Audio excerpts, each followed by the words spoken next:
Rakaka at MLG Anaheim first day, and I'm standing here with Michael, more known as ODEE. What do you think of MLG Anaheim so far? You've been here for some hours. I really like it. It's much bigger than Columbus. Lots and lots of people. I think it's got better buzz than Columbus. I think it's going to be really, really good. Have you seen any kind of changes that you think might improve, or is it the same concept? I think StarCraft being on the main stage much better, because by far Columbus there was more people watching that and interested in that. They were gonna kind of control the crowd a bit more around the players area, but there seems to be more people in the actual players area now.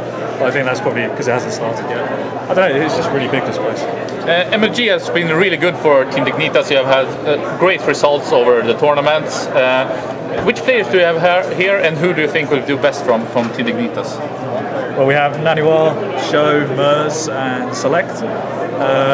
Who's going to do the best? You never know. It's a tournament. I don't do predictions. I don't know. They're all capable of doing well. Mers, I hope he does really well. He's in the open bracket, of course, so he's got to go through a whole load of Koreans to get out of there. Naniwa's good form. Select's looking good. I really hope Show does well. It's about time he had a good tournament. Just don't know. Mers is his first MLG, and I think also his first big international tournament. Yeah, it's first time in America as well. Is it something special that you do as a manager, or do you let it over to the players? Like, I understood that Dignitas has a good bonding between the players, but are you doing something special to get Mers to perform his best? I think we're helping him out a little bit at the moment. Mers studies, and that's more important to him. So this summer we've helped him out financially to make sure that he can sit there and practice 24/7. But he's just a nice guy, and he tries his hardest, and he beat Idra at DreamHack. So we thought, why not send him here, see what he does. If he does well, great. If he doesn't do well, shit happens. You recently picked up your second Korean player. How come? What's the deal, and how are you going to use him in your best on marketing? And it's going to be still in Korea, or? No, he's actually moving to the UK. Okay. So we found out that there was a Korean looking to come to the UK.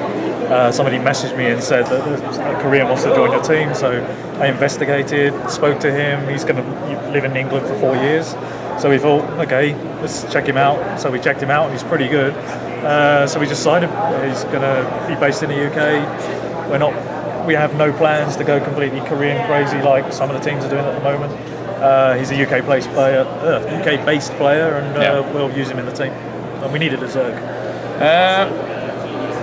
You started as a competitive player your own, and then you created Team Dignitas. What made it that you went all in for gaming and like managing your own team? What was the point where it's? What was the point? Well, yeah, I was part of the creation of Dignitas. If we don't mention Newman and Spades, I'll be shot again. The original Battlefield team, that's where we came from. I was just the eldest in the team. I had a job doing marketing. I think it was 2005, we picked up Intel and 5 other sponsors in 1 month. So we had a little conference, decided if I go full-time, it might be quite good. And that was it. Told my wife I was going full-time, she said, yeah, whatever, and here we are. That's really cool. Team Dignitas has always sponsored, of course, UK-based teams, but also maybe not like the Inter-Stream Masters teams, games or so on. When did you feel like, yeah, we're an organization to be talked about, we are one of the biggest one? Well, when we were the Battlefield team, we were the best, and we went around to the multi-gaming organisations, and we got rejected every single time. So we literally thought, sod it, we'll do it ourselves. So we did. Newman's a marketing expert, I am as well. It's not just that though, we do this because we love gaming. So we've generally been seen to sort of champion the smaller games like Enemy Territory, Team Fortress 2. We just go for games we like. It's that simple. We're not led by anybody. To a point this year, we got a little bit commercial. StarCraft we picked up for the first time. And it's paid off, no doubt about that, but doesn't mean we're going to drop Enemy Territory or the other smaller games. In fact, we're going to pick up a couple more smaller games, so-called smaller games, but they have massive communities. We just like to help players that want to do what we do. It's really that simple. In the middle of 2000, CGS was created, and you, compared to some others, created a new brand, and you didn't bring Team Dignitas into CGS. and created Birmingham. What was it, Birmingham? Well, I got put in charge of Birmingham Salvo, even though I'm from London, so that was a bit annoying. But like, Sue Joy was the bigger name, I guess, so he got the London team. For me, we discussed this, Newman and I, when I did this. They offered me a lot of money a month to manage 10 players, and with the possibility to win $500,000 every season. Couldn't turn that down. So the only caveat to that was I had to step backwards and sideways from Dignitas. I was still there doing everything I always did anyway in the background. I thought CGS was good personally, or I thought it stepped into the mainstream. It had a lot of faults. Biggest one, they spent money too quickly. But if they didn't do that, it could still have kept going, I thought. It wasn't esports, that's for sure. It was something else. How you describe it, I don't know. But it was in the mainstream, and that's what's important for gaming. But you brought home a lot of money as you actually won the championship. Was it $500,000? Yeah, my team won $500,000, so I won £27,000 out of that. Took my kids to Disneyland a week later, and yeah, you only live once, enjoy yourself. Was it anything from the CGS and the Birmingham you could bring into Dignitas, or? Yeah, because it was fully professional, the training regime that we had in the Birmingham team when we were in LA for 6 weeks, we had a full-on training program, full-on team bonding, eating with the team, controlling their sleep patterns, being able to fine a player because they were being paid a real salary. I think we even had a fine for sunburn at one point because you play with sunburn, it hurts, you can't play properly. So there were a few things that we tried to bring in, and we did. We're still here. You have a really, really strong StarCraft 2 squad. As I understood it, it was one of your first picks was Shove. Yeah, Show and Select. Yeah. And I remember it was some fighting over Shove. I guess he was an important key player. And for the rest of the squad, it seems that he has been a part of it, every pick that they've done. Yeah. How would you say the creation of your StarCraft 2 team was? Because the creation is pretty much like every game that we have. We rely on our players' opinions. Show, we wanted him to join because he was doing well in lots of cups. We knew him from Warcraft 3. We knew he was a really nice guy. Swedish, which helps with us. So we picked him up, and every player since then. We bounce opinions off Show and Select now. We keep them, and we trust them to represent our team and our sponsors. But that goes for every single game we play. It's very rare that Newman and I will go out and say, right, we'll pick that team because they're doing well, without consulting with everybody else. The StarCraft team, it was just 5 years in planning as well. We decided Warcraft 3, we were either going to get a mediocre team coming into Warcraft 3 2 years late. We didn't want to do that, so we thought we'd just wait for StarCraft 2. We didn't realise it was going to take 5 years. But we just waited and we have a good team. Which is doing pretty well. Like Select and Show, they are really, really great with the media and everything around it.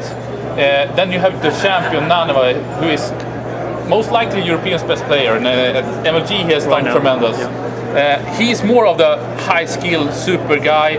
He's not so vocabular when he's doing interviews. No. But how is your take on that? Can you compare the raw skill winning more or less all the tournaments compared to maybe the marketing guy? Yeah, being a marketing person and a player, I can understand it. A lot of champions are crazy in one way or another. I don't think you can win any tournaments by not being selfish and not being completely self-centered.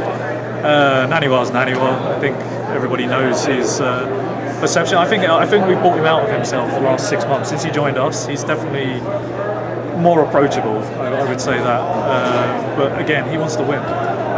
When I played, I wanted to win. I smashed a couple of mice in my house. One was in the middle of a game, so I was left with a wire thinking, shit, I can't carry on. I think you've got to be a little bit aggressive to do what we do. There's a lot of pressure, and especially here, if you've got so many people watching you, it's quite nerve-wracking. Sure. What stage would you say that esports is in now? Because we saw it early blooming in the early 2000s with CPL and also ESWC coming around, WCG going strong. Then it was some era in the middle, but it maybe didn't had reached its peak. And after 2007, it went downhill a lot with the financial crisis. Yeah. Would you say that we are back on par with like 2005, 2007, or how do you view on esports at the moment? I wouldn't compare it to the past. I think it's definitely recovering fast. The last few events that I've been to, DreamHack especially, first time I was there, last month, I think it was. That was amazing, and to see that many people in one place watching gaming, listening to that weird techno music, for God's sake, why, I don't know. But anyway, but there were so many people. They had Swedish national TV there, events like MLG where you've got news crews running around and people flying in just to watch.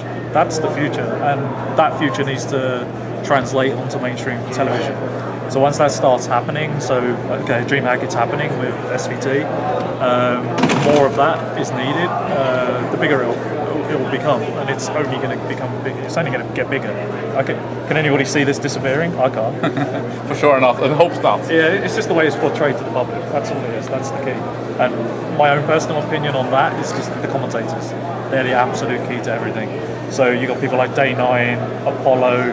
There's a crazy guy called McDuff's here from Imba TV, complete nutter, but he's a real character, and he brings it to life. I don't know how to approach this question, but we have seen some organizations, SK, Fnatic, especially EG over the last couple of months, really getting into trouble. Of course, they are the biggest one, so everybody is after the top dogs. But Team Dignitas has a totally different, public view on it, because it's very uncommon that you are getting attacked by the community, seeming to step wrong, and even if one player is doing something not so good, you see it's not escalating like some of the other teams have experienced. Do you have any thoughts on that? Or, like, what's the reason, do you think? I think, well, the whole SK Fnatic thing was just, I won't use that word I was just going to say, but it's just completely stupid. Doesn't help anybody. That's my opinion on that, and I'll leave it at that. EG got a lot of flack recently for signing an unsigned player. Why? I don't know. It amazes me. I don't know. We're not running around trying to rule the world.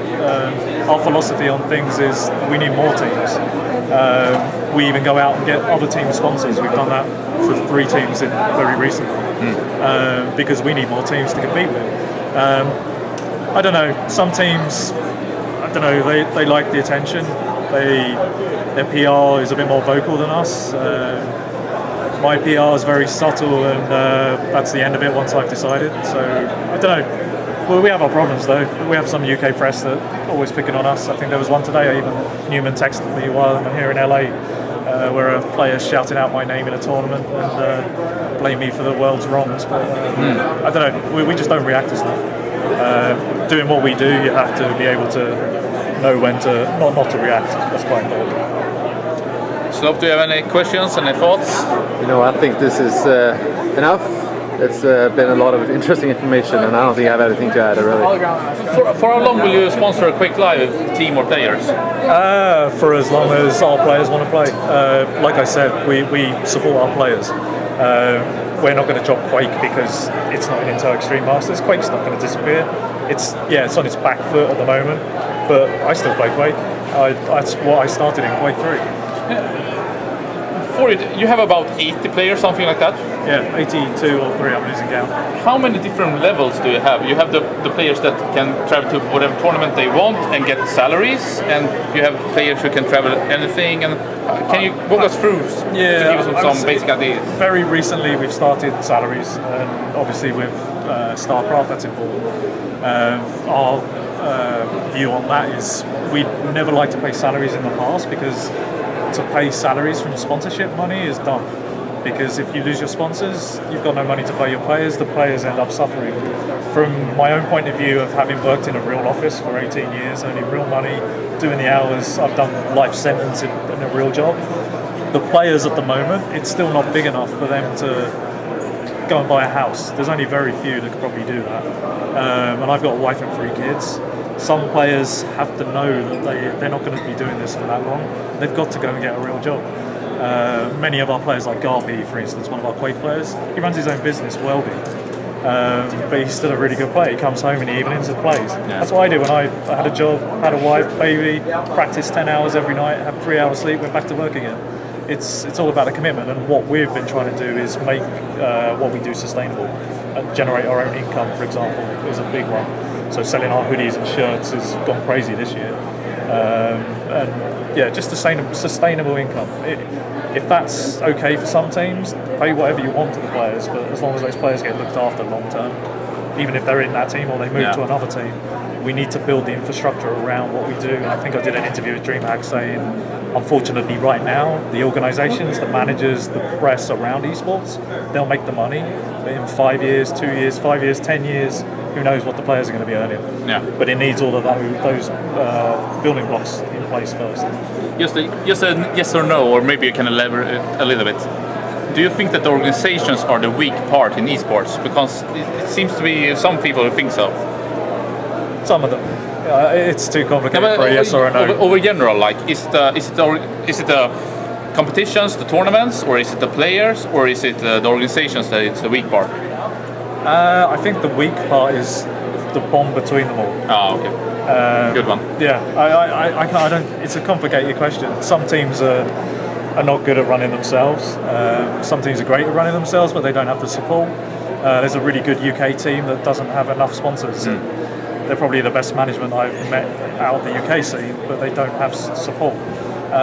So it's bringing them all together. And one controversial idea I had last week popped into my head when I was talking to someone was events like this, bigger events like MLG that are making money out of the players and the fans. Eventually, I foresee TV rights coming to the teams to help the teams get the players over here. For this event, it's cost us £7,000. That's a hell of a lot of money. And not many teams can do that, which is not good. Any final words, shout outs, anything you want to say? Obviously, shout out to my team, Intel, Alienware, Razer, Creative, Western Digital, the other sponsors that we have, and all of our fans that support us. Thank you. Do you know any Swedish, or are you practicing? I know happy birthday is gratis. Grattis, och vi hoppas att det blir grattis. Inte bra. Inte bra. Thanks so much. Thank you. Good luck.